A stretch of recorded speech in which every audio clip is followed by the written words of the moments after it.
बहुत important news है। Commonwealth game, मैंने बोला है स्पोर्ट्स में अपकमिंग इवेंट पे क्वेश्चन पूछता है। 2024 में ओलंपिक क्या हुआ है?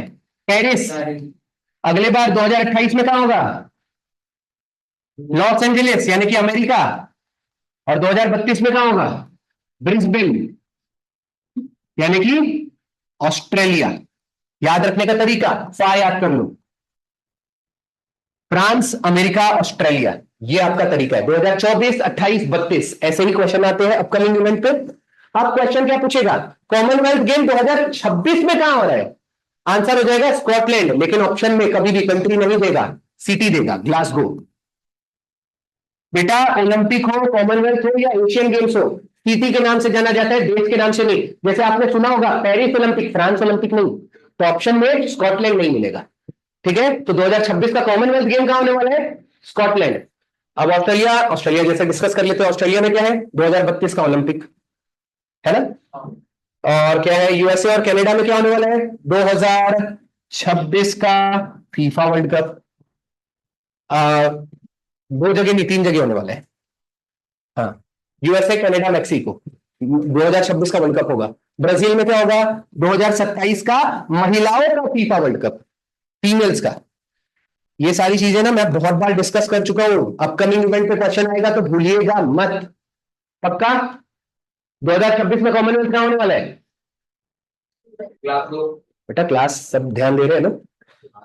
अच्छे से ध्यान दीजिएगा।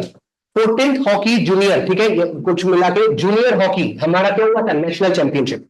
जूनियर हॉकी नेशनल चैंपियनशिप मर्दों की हुई है। जीता कौन है? पंजाब ने। महाराष्ट्र के बारे में हमने क्या देखा था? खेलो इंडिया यूथ गेम में टॉप मारा है महाराष्ट्र ने। खेलो इंडिया पैरा गेम्स 2023 में पहली बार रखा गया।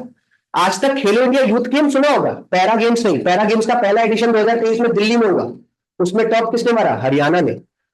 एक चीज और याद रखना, छत्तीसगढ़ नहीं, इसको चंडीगढ़ कर दो। चंडीगढ़ यूनिवर्सिटी ने खेलो इंडिया यूनिवर्सिटी गेम्स में टॉप मारा। तीन खेलो इंडिया बताया। खेलो इंडिया यूथ गेम टॉप किसने मारा? महाराष्ट्र। University games Chandigarh. और Khelo India para games Haryana. Khelo India winter games Indian army. Total चार मैंने बता दिया। खेलो इंडिया विंटर गेम बता दिया, यूथ गेम बता दिया, पैरा गेम्स बता दिया, यूनिवर्सिटी गेम्स बता दिए। चार ही तरह के गेम होते हैं। पैरा गेम्स में ऐसे लोग पार्टिसिपेट करते हैं जो चल नहीं पाते, जो हैंडीकैप लोग हैं। तो आपको याद रखना है पैरा गेम्स का पहला एडिशन का हुआ था दिल्ली 2023 में। इस साल का खेलो इंडिया यूथ गेम का हुआ था तमिलनाडु में। यूनिवर्सिटी गेम का हुआ था आसाम, नॉर्थ ईस्ट के 7 राज्यों में। विंटर गेम्स का हुआ था लद्दाख में। ये हम पहले भी 100 बार डिस्कस कर चुके हैं। अब कुछ लोग नए हैं, आप लोगों को बोल के याद करा दूंगा। ठीक है, आगे चलते हैं। फिलहाल वर्ल्ड फूड इंडिया रिसेंट में बेटा 2024 में इसकी मीटिंग कहां रखी गई थी? आंसर हो जाएगा वर्ल्ड फूड इंडिया दिल्ली में रखा गया है। ठीक है, और चंडीगढ़ के बारे में अभी बता दिया। बिहार के बारे में इंडिया का बापू टावर बनाया गया था। बापू टावर 100, लगभग 100 करोड़ से ज्यादा, लगभग 108 करोड़ में बना था। बापू टावर मतलब तांबे का बहुत बड़ा टावर है। तो आपको पूछा जाएगा रिसेंट में बापू टावर बताइए कहां बनाया गया है। पिछले वीक में हमने, देखता हूं किसको याद है, स्टैच्यू ऑफ यूनियन। हाथ खड़ा करना है, प्लीज स्पॉइल मत करना। स्टैच्यू ऑफ यूनियन वर्ड, ये क्वेश्चन ऑफ द डे है। बाकी सब लोग अच्छे से पढ़ नहीं रहे हैं बेटा, आपका एग्जाम निकलना बहुत मुश्किल हो जाएगा। मेरे को ऐसे गुस्सा आता है अगर आपको ये सब पिछले वीक का याद नहीं है। हाँ बेटा, व्हाट लाइक किसके लिए है? कौन सा स्टैच्यू है? हनुमान जी। आपको याद रखना है पूरे अमेरिका का ये तीसरा सबसे बड़ा स्टैच्यू है। पहले नंबर पे कौन है? Statue of liberty. दूसरे नंबर पे स्टैच्यू ऑफ पेगासूस। और तीसरे नंबर पे पेगासूस का मतलब बताया था, पेगासूस का मतलब होता है पंख वाला घोड़ा। अब भूलना मत। हाँ, यूनिकॉर्न बेटा सिंह होता है। Don't teach your teacher. चलिए आगे बढ़ते हैं। फिलहाल प्रधानमंत्री जन मन स्कीम, प्रधानमंत्री जन मन स्कीम किससे रिलेटेड, यानी ये स्कीम किसको सपोर्ट करेगी? ट्राइब्स को। आपको याद रखना है इसके अंदर 5,000 से ज्यादा ट्राइब्स को ये मदद करेगा। इसका बजट है बेटा 79,000 करोड़ का। मैं ना आंकड़े पूरा एग्जैक्टली बता, 79,300 समथिंग कुछ रहेगा। 79,000 करोड़ का बजट है। 500 प्लस डिस्ट्रिक्ट को ये कवर करेगा। आदिवासियों को क्या करेगा, मदद करेगा। अभी हमने नीशी ट्राइब देखा था, देखता हूं कौन लोग हाथ खड़ा करना है। नीशी ट्राइब बताइए किस राज्य में पाए जाते हैं, आज की न्यूज है ये, हाथ खड़ा करना चाहिए। बाकी लोग अच्छे से अटेंटिव नहीं है वैसे। पढ़ते वक्त दिमाग खुला रखो, 2 बार बताया, मैं बहुत स्लो पढ़ाता हूँ, ये सारी चीज वहां पर 1 घंटे में कवर होगी जो आपको 2 घंटे में पढ़ाया जा रहा है।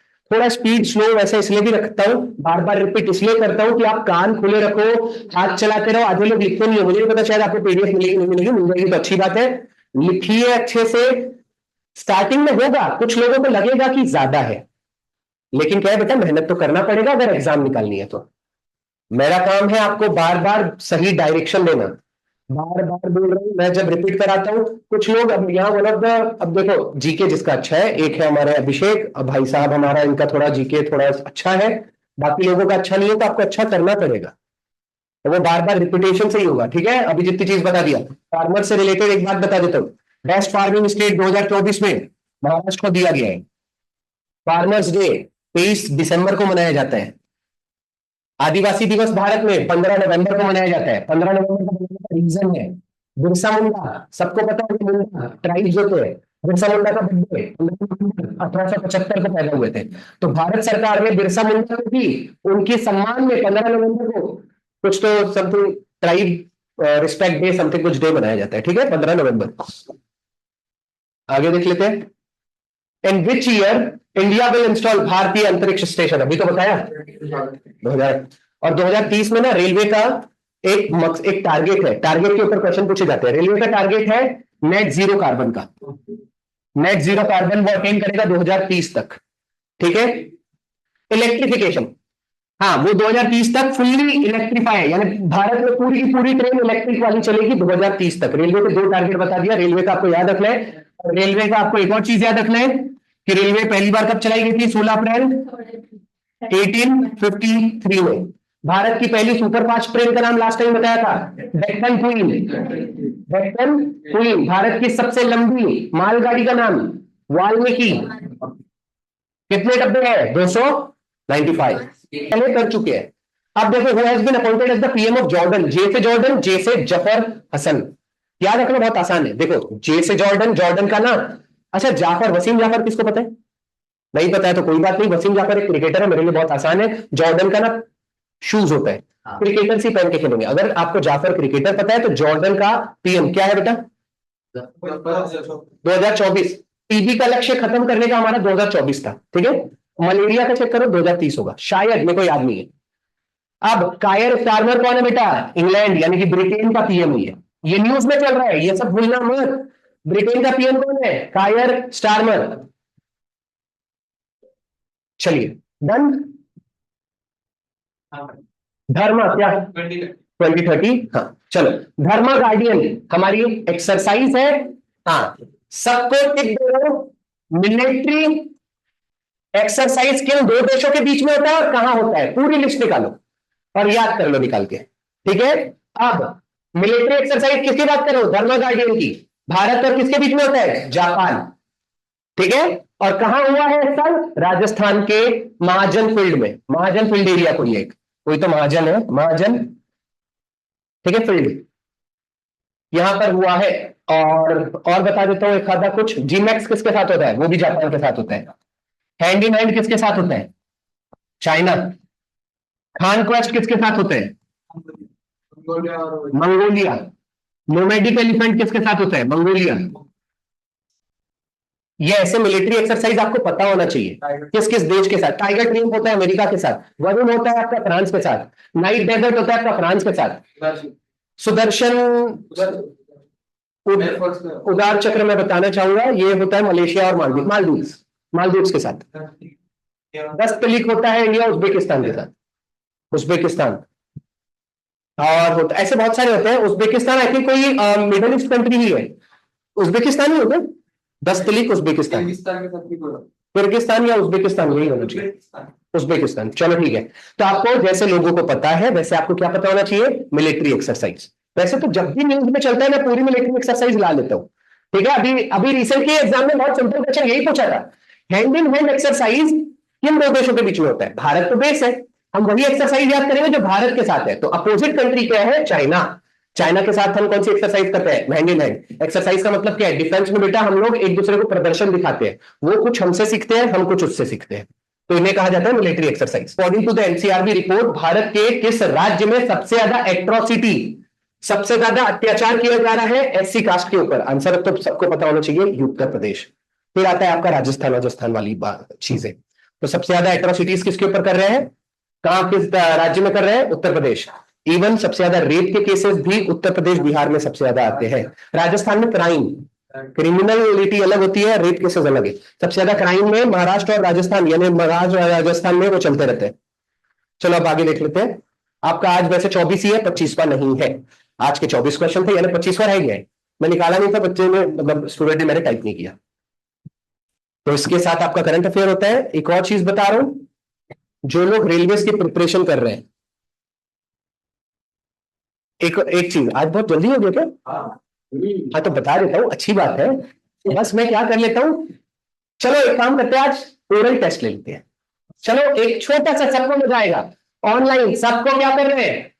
पार्टिसिपेट करना है। 15 मिनट्स या डाउट सेशन रख लें। कुछ अगर पूछना हो रेलवे का, कैसे करना है, क्या करना है, ऐसे करना है, वैसे करना है, रेलवे क्या कुछ और क्वेश्चन वगैरह कुछ, या टेस्ट लिया जाए? चलो ठीक है, पहले रेलवे के बारे में बताता हूं।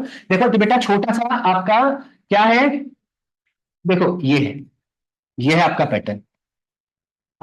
30 का आपका है मैथ्स, 30 का आपका है रीजनिंग, और 40 का है आपका जीके।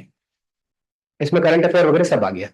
अब इंपॉर्टेंट चीज क्या है, देखिए आपको पता है आज करंट अफेयर जल्दी क्यों खत्म हुआ? मैंने बाकी चीजों को उतनी डिटेल में नहीं लिया। आपका ना कई बार ना बेटा रिस्पॉन्स भी डिपेंड करता है। मैं एक्स्ट्रा फैक्ट्स और बता सकता हूं अगर आप लोग थोड़ा सा अटेंटिव हो। जितना ज्यादा ध्यान दोगे ना उतना अच्छे से क्लास भी चलेगा, सारी चीज होगी। फिलहाल अभी देख लेते हैं, उसमें इशू नहीं है। अच्छा सबको याद है, एक छोटा सा पूछूंगा, हाथ खड़ा करके बस मुझे आंसर देना है आपको। इंटरनेशनल सोलर अलायंस का आपको 101st मेंबर बताना है। ये लास्ट वीक का न्यूज है, किसी को याद नहीं है? Instant answer Nepal. चलो दूसरा क्वेश्चन पूछ लेता हूं, आपको बताना है शंघाई कॉरपोरेशन ऑर्गेनाइजेशन का 10वां मेंबर। Belarus, very good. आपको बताना है, हाथ खड़ा करना है सब लोग, ऑनलाइन वाले भी कमेंट बॉक्स में आंसर देंगे। आपका नेक्स्ट क्वेश्चन है, शंघाई कॉरपोरेशन ऑर्गेनाइजेशन की फर्स्ट कल्चरल कैपिटल डिक्लेयर किया गया था? वाराणसी। सोचो ये कम आता है, फिर भी इसको पता है क्योंकि हमने स्टार्टिंग की भी उसमें भी कवर की थी। स्टार्टिंग वीक के पहले दूसरे वीक से ही मैंने बताना चालू कर दिया था। आपको बताना है ब्रिक्स के 5 नए मेंबर, सॉरी 4 नए मेंबर, कोई भी बता दो, बताओ। यूएई, इजिप्ट, हाँ, इथियोपिया और ईरान। चलो ठीक है। आपको बताना है 31st और 32nd मेंबर नाटो का। स्वीडन तो 32वां, 31वां क्या था? फिनलैंड। ये दोनों लेटेस्ट मेंबर है। क्वेश्चन ऐसे ही आते हैं। अब देखो मैंने मैंने सिर्फ एक कैटेगरी पकड़ा, लेटेस्ट मेंबर की पूरी पूरी पूरी पूरी एक साथ पूछ लिया। याद है मैं पूरा पीएम लाता हूं तो पूरा लाइन से लाता हूं कि जो भी पीएम न्यूज में चल रहा है पहले वो कवर कर लो। जैसे हमने थाईलैंड का अच्छे से याद करके रखे हैं, शीना वात्रा। हमने याद करके रखे हैं, नेपाल का भी चेंज हुआ था, केपी शर्मा ओली, ये भी हमारे नेपाल के पीएम रह चुके हैं। हमारा फ्रांस का पीएम कौन है? मिशेल। हमारा इंग्लैंड का भी, हाथ खड़ा करना है, इंग्लैंड का बताना है पीएम कौन है। अब भी लास्ट न्यूज इसके पहले कवर की हमने, कायर स्टारमर। याद रखने का तरीका बताता हूं, इंग्लैंड का जो झंडा है उसमें ये बना होता है, एक तरह से स्टार ही है, स्टार मर। याद करने का तरीका अगर ऐसे स्लो पढ़ूंगा तो याद होगा, बट वही वाली चीज है, आप खुद से थोड़ी सी चीज नोटिस करते हुए चला करिए पीएम के ऊपर। अभी जैसे आपने क्लैट का एग्जाम देखा था, 5 क्वेश्चन, अभी उनका मैं बुक देख रहा था करंट अफेयर से 5 क्वेश्चन, अगर मान लीजिए वो सीधे सीधे पीएम वगैरह और ऐसे सारी चीजों पे आ जाते हैं। करंट अफेयर के 2022-23 में भी 23 क्वेश्चन करंट अफेयर से आए हैं। तो क्लैट का तो बहुत इंपॉर्टेंट रोल है। करंट अफेयर आप अच्छे से करो, आपको जीके जूके नहीं पढ़ना है, ज्यादा ज्यादा क्या पढ़ना है? करंट अफेयर, पूरा करंट अफेयर। आप सब लोगों को बता रहे हो, करंट अफेयर की नवंबर में एक मैगजीन नहीं, एक बुक खरीदनी है, पहले भी बताया हूं, वो है स्पीडी की। स्पीडी की इसलिए सजेस्ट करता हूं, मैं योजना भी सजेस्ट कर सकता हूं, मोटी मोटी बुक्स, लेकिन योजना आपको पढ़ने का काम नहीं है, आपको इतना नॉलेज लेना नहीं है, आपको यूपीएससी करना नहीं है, आपको सिंगल लाइनर यूज डील करनी है। सिंगल वन वन लाइनर में आपको एक एक लाइन में न्यूज खत्म करता है, डायरेक्ट ऐसे ही क्वेश्चन होता है। फ्रांस का भी रिसाइड में पीएम बनाया गया, नाम है मिशेल। अभी ये वाला एक्सरसाइज बोल देगा कि हैंड इन हैंड एक्सरसाइज किसके साथ होती है, चाइना के साथ होती है, मंगोलिया के साथ नोमैडिक एलिफेंट होती है, एक्स वाई जेड। या समुद्र लक्ष्मण किसके साथ होती है, मलेशिया के साथ होती है। तो आपको छोटे लामेटे किसके साथ होती है, सेशल्स के साथ होती है। आप ना धीरे धीरे धीरे धीरे वो एक्सरसाइज, दो ही तरीके से क्वेश्चन पूछेगा, तीन तरीके से एक्सरसाइज पे क्वेश्चन पूछेगा। इस साल का एडिशन क्या है, किस दो देश के बीच में होता है और कहां हुआ है। इसलिए मैंने अभी राजस्थान बताया था, धर्मा गार्डियन का हुआ है राजस्थान के अंदर, टाइगर ट्रियम्फ का हुआ है तमिलनाडु। जहां पे भी हुआ है उनके प्लेसेस पता रखा करो। पुराने जमाने में क्वेश्चन पूछते थे किन दो देशों के बीच में होता है, लेकिन ना उन्होंने पकड़ लिया, साला सब कर देते हैं, क्योंकि क्या है, एक बारी में पहले साल में अगर आपने याद कर लिया किन दो देशों के बीच में होता है, अगले साल पढ़ने की जरूरत ही नहीं है। तो उन्होंने क्या सोचा, अपडेट करो, थोड़ा क्वेश्चन टफ करो। तो टफ होता क्या है, लोकेशन, लोकेशन याद नहीं रहता लोगों को, तो लोकेशन याद रखना है। अब मैं बात कर रहा था रेलवेज की।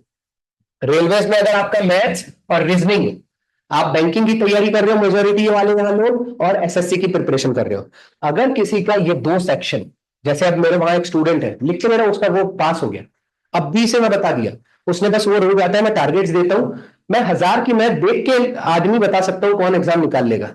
जिसका जीके अच्छा होता है, सबसे कठिन उसी को होता है एग्जाम निकालना। एक चीज याद रखना, जीके जितना स्ट्रांग होगा उतनी पॉसिबिलिटीज कम होगी। जब तक मैंने दिन रात जीके पढ़ा, एग्जाम कभी नहीं निकाल पाया। सिर्फ जीके करने से एग्जाम नहीं निकलती, आपका मेजोरिटी ऑफ द टाइम आपको डील करना है मैथ्स और रीजनिंग। आप सर से हेल्प लीजिए। 2016 से मैंने प्रिपरेशन करना चालू किया, 16 में एक भी एग्जाम नहीं निकाला, 17 में एक भी एग्जाम नहीं निकाला, 18 में एक भी एग्जाम नहीं निकाला, 19 से हर साल एग्जाम निकाला, दो दो तीन तीन चार चार एग्जाम निकाला। लेकिन 2016 17 18 16 के आधार 2.5 साल तक एग्जाम नहीं निकली। जुलाई 1 से मैंने प्रिपरेशन करना चालू किया था। बाद में मैंने 2.5 साल के बाद सोचा क्या कर रहा हूं जो एग्जाम नहीं निकल रही है। मुझे लगता था जीके पढ़ने से एग्जाम निकल जाएगी। अरे भाई जीके तो 25, एसएससी सीजीएल में 25 क्वेश्चन जीके है, बचा 75 का कौन पढ़ेगा, बचा 75 कौन पढ़ेगा। फिर मैंने देखा रीजनिंग बहुत आसान है, तो रीजनिंग के 25 क्वेश्चन को सिक्योर करने के लिए दिन रात रीजनिंग करना चालू कर दिया, फिर भी फेल हो रहा था। मतलब क्या है, मेरे देखो जीके में 25 में गिरी पड़ी हालत में 18-19 बनते थे, और ये बहुत बड़ी बात होती है। गिरी पड़ी हालत में कभी नसीब अच्छी है तो 21-22 ले लेता था। अब आपको ऑल इंडिया रैंक टॉपर की बात बता रहा हूँ, 2015 का एक मैंने इंटरव्यू देखा था, 2015 में वो पूरे इंडिया में रैंक 1 थी, उसकी कोई गर्ल थी, उसको कितने मिले थे पता है, 25 में जीके में 9 मार्क्स ली थी उसने। अब वो रैंक 1 की टॉपर है। फिर मैंने एसएससी सीजीएल का टॉपर देखा, one of the Aditya Ranjan. Aditya Ranjan वैसे बहुत ताबड़तोड़ है, उसको कंपेयर ही नहीं करना चाहिए। बहुत सारे टॉपर्स जनरली मैं बता रहा हूँ एवरेज मार्क आप निकाल के देखना 10 से 12 के बीच में मिलेंगे, इससे ज्यादा नहीं मिलते। बट अगर कोई बंदा अगर 17-18 पार कर रहा है, बड़ी बात है जीके में। अब इंपॉर्टेंट क्या है, रीजनिंग में मैं 22-23 ले लेता था। फिर मेरे को मैथ्स बहुत टफ पड़ रहा था, लेकिन मेरे लिए आसान क्या था, इंग्लिश। इंसान पहले वो करता है जो आसान होता है, जो टफ है वो नहीं करता। मेरे लिए मैथ्स बहुत टफ था, तो मैंने मैथ्स में क्या हुआ, एवरेज बना, पेट भरने लायक नॉलेज ले लिया। अगर 25 क्वेश्चन आता है, मैं ना 13 से 15 के बीच में मेरा स्कोर आता था।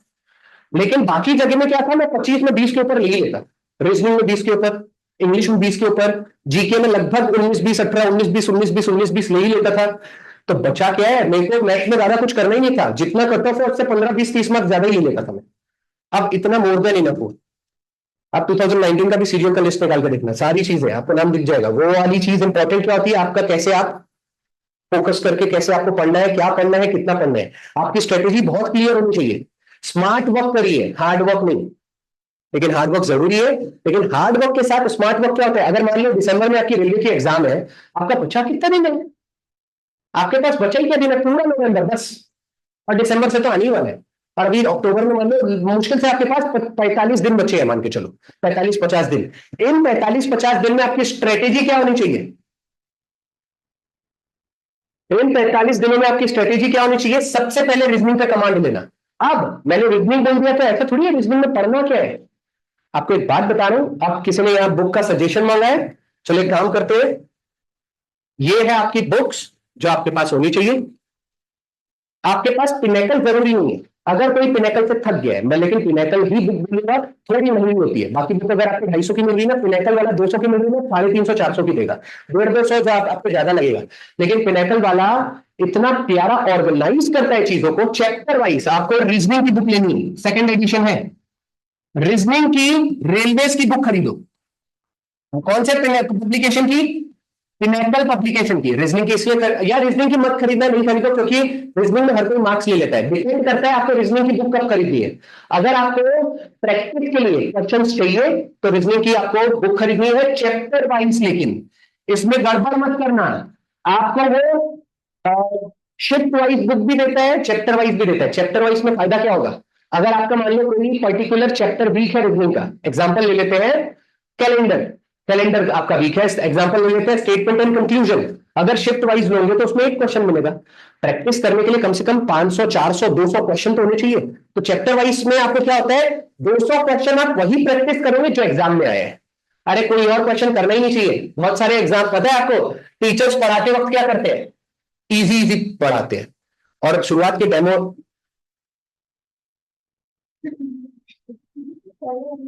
बस मैं ये बोलूंगा, लेवल थोड़ा अपना खुद का स्टार्टिंग से ना अप रखिए। आपको पता है क्या होता है, मैं बस ये बोलने की कोशिश कर रहा हूं, मैं ये नहीं पढ़ा सकता। अगर आपको रीजनिंग पढ़ाऊंगा तो मैं ऐसे नहीं पढ़ाऊंगा कि बताइए बेटा आगे क्या। मैं ऐसे नहीं बोलूंगा कि दूसरा टाइप ऐसा हो गया कि आगे क्या। अब ये लॉजिक है कि 2 का स्क्वायर, 3 का स्क्वायर, 4 का स्क्वायर, 5 का स्क्वायर, 6 का स्क्वायर। चलो एक क्वेश्चन दे देता हूं, लाइक मेरा फेवरेट है, 2016 के पीएसआई में पूछा था, अगर किसी ने बना लिया, हद पार, बड़ी बड़ी बात है बहुत। चलो क्वेश्चन सर, ये एक लास्ट क्वेश्चन है। अगली बार ना बाकी जो टिप्स हैं वो सारी चीज रहेगी, अगला सेशन भी ले लूंगा। आज बुक सजेस्ट करूंगा और आज यहीं पर पॉज करेंगे, 15 मिनट और लूंगा सेशन। फिलहाल मेरे को जाना रहेगा उस जगह। फिलहाल इधर देखिए, क्वेश्चन सबको सॉल्व करना है।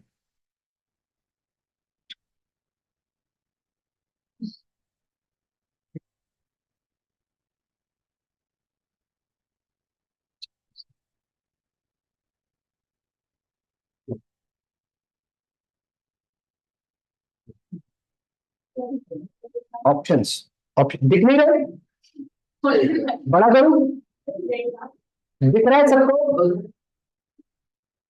ऑप्शंस भी दे देता हूं।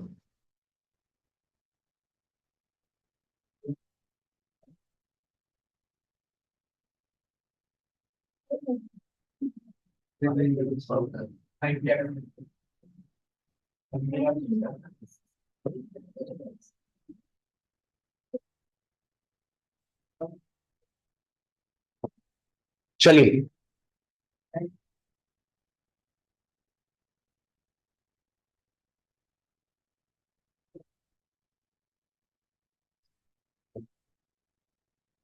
आपके पास केवल 2 मिनट है, ऐसा नहीं है कि आधा घंटा ले लो। जल्दी से सॉल्व करना है। हाथ सर आ गया, हाथ खड़ा करना है किसी का भी आंसर आएगा तो। क्विक, बैंकिंग वाले रीजनिंग करना है ना अच्छे से। और ये मैं बता रहा हूं, आप लोग चेक कर सकते हैं, पीएसआई 2016, सब इंस्पेक्टर 2016 का क्वेश्चन है।